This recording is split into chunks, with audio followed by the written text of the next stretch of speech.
Private school द्वारा बच्चों के भविष्य से खिलवाड़ करने का मामला अब तूल पकड़ने लगा है। जिन बच्चों के एग्जाम स्कूल नहीं करा पाया उन बच्चों के अभिभावकों ने सेक्टर 9 थाने का घेराव किया और थाना प्रभारी से मांग की है कि वह जल्द से जल्द स्कूल के चेयरमैन, प्रिंसिपल व अन्य दोषी स्टाफों के खिलाफ कार्रवाई करे, अन्यथा वह सड़कों पर उतरने से पीछे नहीं हटेंगे। उन्होंने सेक्टर 9 थाना प्रभारी से मुलाकात की और कहा है कि वह अगर एक सप्ताह के अंदर इन आरोपियों की गिरफ्तारी नहीं होती, स्कूल सील नहीं किया जाता तो वह सड़कों पर उतरने से पीछे नहीं हटेंगे। आपको बता दें कि पिछले दिनों सेक्टर 9B स्थित एजुक्रेस्ट इंटरनेशनल स्कूल के बाहर कुछ अभिभावकों ने हंगामा किया था। आरोप था कि स्कूल प्रबंधन के पास कोई मान्यता नहीं है, ऐसे में उनके बच्चों का भविष्य खराब हो चुका है।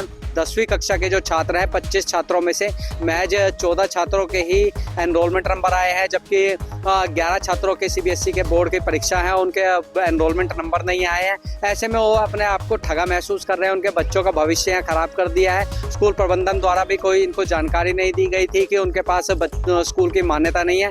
हालांकि जो स्कूल की वेबसाइट है उस पर यह बताया गया था कि स्कूल के पास CBSE एफिलेटेड है, लेकिन जब असलियत खुली और बच्चों का भविष्य खराब हुआ तो पता लगा कि स्कूल के पास मान्यता नहीं है, बल्कि यह एडजस्टमेंट के तौर पे चल रहे हैं। किसी दूसरे स्कूल से बच्चों का जो है एडजस्टमेंट करा के उनके एग्जाम दिलवाए जा रहे हैं। स्कूल के खिलाफ अभी फिलहाल तो कोई कार्रवाई नहीं हुई है। अभी चाचू साहब ने हमें जो आश्वासन दिया कि एक हफ्ते के अंदर गिरफ्तारी करेंगे और हमारी यही मांग है कि एक स्कूल को एक तो बंद किया जाए, सेकंड उनकी गिरफ्तारी की जाए, क्योंकि बच्चों को रिलीफ नहीं हुआ। 11 जनवरी को सब स्कूल खिलवाड़ कर गया, आज भी धड़ल्ले से स्कूल चल रहा है। 16 तारीख से मैटर इतना बाहर हाईलाइट हो रहा है, इतना पूरा सब बच्चों की जिंदगी खराब होगी, सब कुछ हो गया, लेकिन उस स्कूल पे रत्ती भर भी फर्क नहीं पड़ा। प्रशासन क्यों सो रहा है?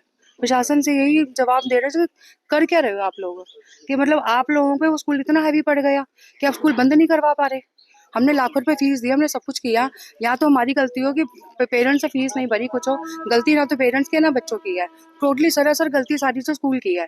अब वो स्कूल उस चीज को पल्ला झाड़ रहा है, प्रशासन पल्ला झाड़ रहा है, हमें समझ नहीं आ रही। अभी तक FIR करा के एक लॉलीपॉप हमें दे दिया गया, जी जाओ घर जाओ। अब उस FIR के ऊपर इन्होंने अभी तक कार्रवाई क्यों नहीं करी है? क्या पुलिस चाहे 2 घंटे में अरेस्ट नहीं कर सकती उनको? तो अरेस्टिंग क्यों नहीं हो रही है उनकी? हमारी सारी पेरेंट्स की यही मांग है, अब उनकी अरेस्टिंग करो। सेकंड थिंग, ये स्कूल बंद होना चाहिए।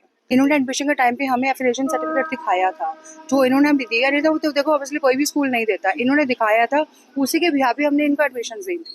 और वो तो बाद में जब अभी से जब चीज़ें सामने आई तो हमें पता लगा एफिलिएशन तो है ही नहीं स्कूल का, CBSE एफिलिएशन नहीं है। अब तक नहीं 11 कंप्लीट, 11 शायद अभी कंप्लीट नहीं हुई, 11 इनके पास कंप्लेंट्स आई हैं, जिसमें 5 आज सुबह हुई हैं और 1 पहले ही हो चुकी थी, तो 6 FIR तो उसमें हो चुकी है। धरना प्रदर्शन करेंगे जी, बिल्कुल धरना प्रदर्शन। बच्चों के साथ हम आके यहाँ धरने पे बैठेंगे और इनको गिरफ्तारी इनको करनी पड़ेगी। कब तक बचा लेंगे उनको? गिरफ्तारी तो मुझे इनको करनी पड़ेगी, ना तो हम धरना प्रदर्शन बच्चों के साथ हम सारे पेरेंट्स इकट्ठे होकर यहीं धरने पे बैठेंगे। तो यही चाहते हैं कि बच्चों को न्याय मिले और इनके भविष्य के लिए कुछ सरकार सोचे। कम से कम सरकार के हाथ में है, जो भी सोचना है वो तो कुछ भी कर सकती है। बच्चों को पेपर दिलाए, कैसे भी दिलाए, हमें ये नहीं मतलब है। और स्कूल बंद किया जाए, उसको अरेस्ट किया जाए, जो भी जितने ये स्कूल है फ्रॉड वाले सब बंद किए जाए। बस हमें यही रिक्वेस्ट है, कुछ नहीं करना। अब उन्होंने आश्वासन दिया है कि 1 हफ्ते में हम अरेस्ट करेंगे, लेकिन हम तो यही चाहते हैं कि जल्द से जल्द किया जाए।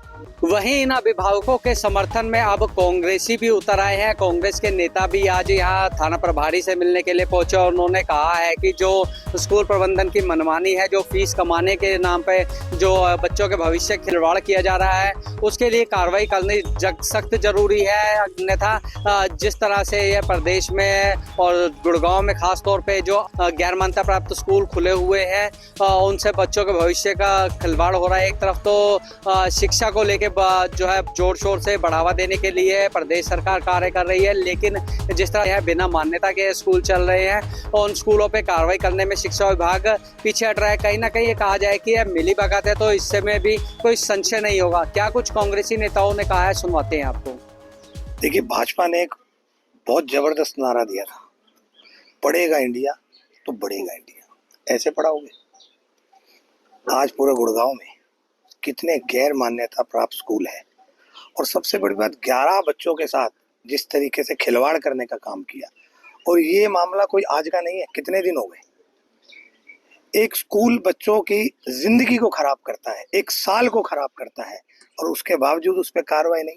आज वो स्कूल चालू है, गिरफ्तारी नहीं, वैसे तो पुलिस बहुत मुस्तैद है, और ऐसे में कहाँ जाएंगे ये पेरेंट्स, कहाँ जाएंगे ये बच्चे।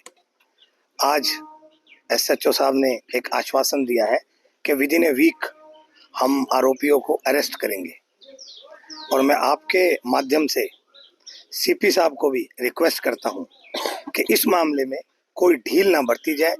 1 हफ्ते के अंदर आप या तो आरोपियों को गिरफ्तार करें, अन्यथा 1 हफ्ते के बाद हम इस थाने का भी घेराव करेंगे और CP दफ्तर का भी घेराव करने में हम लोग पीछे नहीं हटेंगे, अगर इस तरीके से नाइंसाफी इन लोगों के साथ हुई तो। सरकारी स्कूलों के क्या हालात हैं, क्यों नहीं कोई ऐसा आदेश लागू कर देते। इस प्रदेश के मुख्यमंत्री की जितने भी सरकारी अफसर है, पढ़ाओ अपने बच्चों को सरकारी स्कूलों में। उन सरकारी स्कूलों में देखने लायक भी आज स्थिति नहीं है, तभी तो प्राइवेट को बढ़ावा मिला है। सरकारी स्कूल देखिए, सरकारी अस्पताल देखिए, सरकारी बस अड्डा देखिए, आप सरकार की कुछ भी चीज देख लो, और तो और आप सरकार को भी देख लो, क्या हालात है सरकार के। चारों तरफ त्राही आम है, तो ऐसे सरकार के लोगों से कोई उम्मीद नहीं। तो सरकारी स्कूल ना होने की वजह से, सरकारी स्कूल फ्लॉप होने की वजह से आज ये बढ़ावा मिला है इन प्राइवेट स्कूल्स को। तो वहीं सेक्टर 9 थाना प्रभारी इंस्पेक्टर सुनील कुमार की माने तो वह आरोपियों की गिरफ्तारी के लिए लगातार दबिश दे रहे हैं, लेकिन परिजनों का आरोप है कि यह दबिश देने नहीं बल्कि स्कूल संचालकों को सचेत करने के लिए गए थे कि उनका गिरफ्तारी के लिए लगातार उन पर दबाव आ रहा है और वह मौके से फरार रहे, अन्यथा उन्हें मजबूरी में उन्हें गिरफ्तार करना पड़ेगा। वहीं थाना प्रभारी की माने तो वह लगातार दबिश दे रहे हैं। वहीं सूत्रों की माने तो जो स्कूल प्रबंधन है वह भी कहीं ना कहीं अपने आप को सरेंडर करने की तैयारी कर रहे हैं। इसके लिए वह लगातार जो आलाधिकारी हैं उनसे मुलाकात भी कर रहे हैं और जल्दी सरेंडर कर रहे हैं। लेकिन देखना यह होगा कि जिस तरह से 11 बच्चों का भविष्य अब दांव पे लगा है, उसी तरह से कई अन्य और बच्चे हैं जो दांव पे जिनका भविष्य लग चुका है। और बताया जा रहा है कि स्कूल के पास 8वीं कक्षा तक की तो मान्यता है, लेकिन जो 9वीं से 12वीं है, इन कक्षाओं में 9वीं से 12वीं तक में 53 छात्र हैं। यह भविष्य केवल उन 11 छात्रों का नहीं बल्कि उन 53 छात्रों का भविष्य दांव पे लगा हुआ है जो इस स्कूल में शिक्षा प्राप्त कर रहे हैं। देखने वाली बात यह होगी कि शिक्षा विभाग का अब रवैया किस तरह का होगा। हालांकि शिक्षा विभाग की तरफ से इस मामले में एक जांच भी बैठा दी गई है, लेकिन ये जांच क्या मोड़ लेती है यह तो आने वाला समय ही बताएगा। हमसे जुड़े रहने के लिए हमारे YouTube चैनल को सब्सक्राइब करें और नई वीडियो की नोटिफिकेशन के लिए बेल आइकॉन को दबाएं। अगर आप ये वीडियो Facebook पर देख रहे हैं तो लाइक जरूर करें और ज्यादा से ज्यादा शेयर करें। धन्यवाद।